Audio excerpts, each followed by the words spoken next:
साहब श्री हरिंद्रानंद 300 के ज्ञाता हमारे रात के बीच नहीं है। अगले महीना साल भर पूरा हो जाएगा, 4 तारीख को उनकी बरखी है।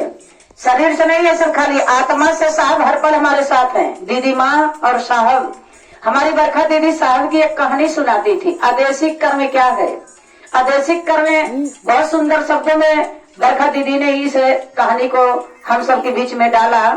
आदेशिक कर्म क्या है? गुरु और शिष्य की बातें यहाँ पर चल रही। देखिए, एक शिष्य है, शिष्य जो है गांव गांव घूम रहा है गुरु बनाने के लिए।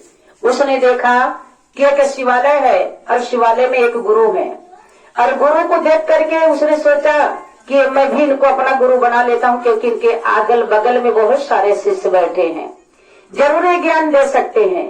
अब मेरे भाई बहन, वह शिष्य उधर घूम गया और जा करके कहता है गुरु से कि गुरु जी प्रणाम।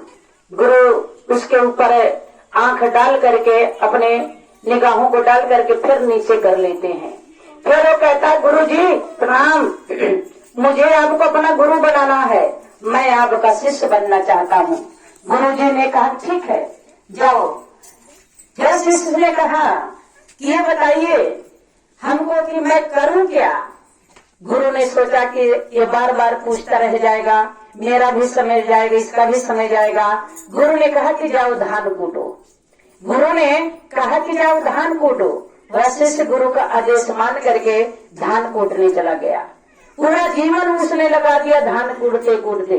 धीरे धीरे कई साल बीत गए, और जब गुरु की पैरुख धीरे धीरे कम हुआ, गुरु ने सोचा कि मठ का भार किसी को देना है, और किसको सौंपे कि जो अच्छे से मठ का भार संभाल ले जाए। मेरे भाई बहन, गुरु ने सबको, शिष्यों को बुलाना शुरू किया, सबसे बातें किए। बातें करने के बाद गुरु ने कहा कि कोई और तो नहीं रह गया है? उसी में से एक शिष्य ने कहा कि हाँ गुरु, अभी एक शिष्य बाकी है। गुरु ने कहा कि कौन सा शिष्य है, बुलाओ उसको। तो शिष्यों ने कहा कि गुरु, आपने उस शिष्य को आदेश दिया था जाओ धान कूटो, और वो शिष्य अभी तक धान कूट रहा है। गुरु की आंखों में आंसू आ गया। उन्होंने कहा कि क्या? बोले हाँ, वो धान कूट रहा है, कहे जाओ बुला कर ले आओ। जब बुला करके ले करके आए तो गुरु ने जब उस शिष्य को देखा तो उन्होंने कहा कि तुम आज तक धान ही कूट रहे थे? शिष्य ने कहा कि गुरु आपका आदेश था, गुरु का आदेश तो रखोगे। अगर गुरु ने आदेश दे दिया तो करना शिष्य का कर्तव्य है। गुरु की आंखों में आंसू आया। उन्होंने कहा कि चलो आज से मठ का भार तुम संभालोगे। शिष्य ने कहा कि गुरु मुझे कुछ नहीं आता। गुरु ने कहा कि जो तुम्हें आता है वो किसी को नहीं आता है, क्योंकि उसने आदेशिक कर्म किया।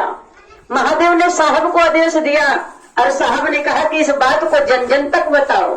समझिए, वो हमारे ज्ञान के दाता ने हमें आदेश दिया कि यह शिव चर्चा हर एक व्यक्ति के दिलों में धड़काओ कि शिव मेरे गुरु हैं, आपके गुरु शिव हो जाएं। हम आप क्या कहते हैं, हमारे ऊपर वही आदेश लागू होता है।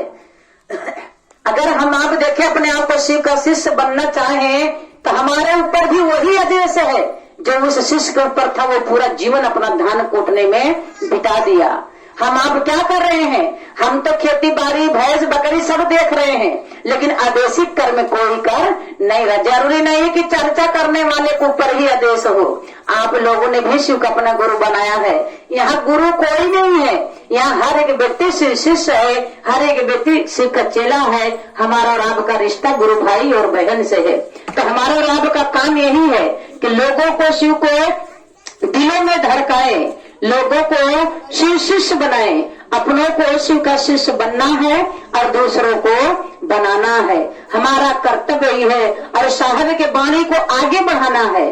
साहब ने कहा कि अब संगोत्री चर्चा हो या महा उत्सव हो या छोटा मोटा चर्चा आप करेंगे, हम नहीं करेंगे, लेकिन ईमानदारी से करेंगे।